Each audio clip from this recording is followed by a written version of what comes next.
nako istorya.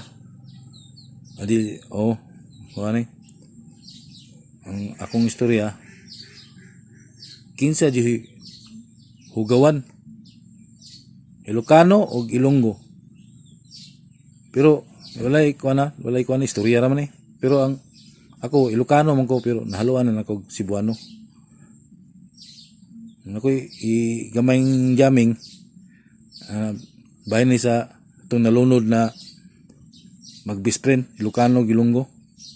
Nalunod nilang barkong gisakyan. Duha la sila survive ang Ilocano Ilonggo. Nagluto-luto sila tong drum. Mawala mo ito yung nakuhan. Luto-luto ulit ito drum. Ang drum. Dua sila ito sakay-sakay sa drum. Ilocano Ilonggo. Gutom naman itong Ilocano. Pati gutom ba? Init kayo. Nasulas dungas dagat. Gutom ng Ilocano. Ang Ilonggo. Gutom na po. Ang Ilocano kay pati gutom naman yun. Nakita man to.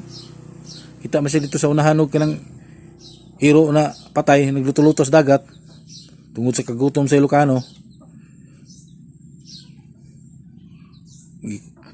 Gikuha niyang gikuha na gisalangoy niya idala nito sa yang kuanan gutom na kang Ilocano gikaon na yung irong patay way ludlo na gikaon niya Ilocano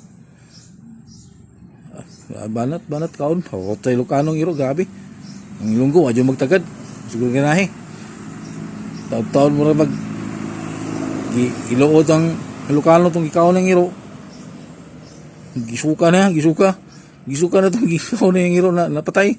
Suka na. Suka. Ang Ilonggo. Murag gutom naman dyan kayo. Alam si ng Ilonggo.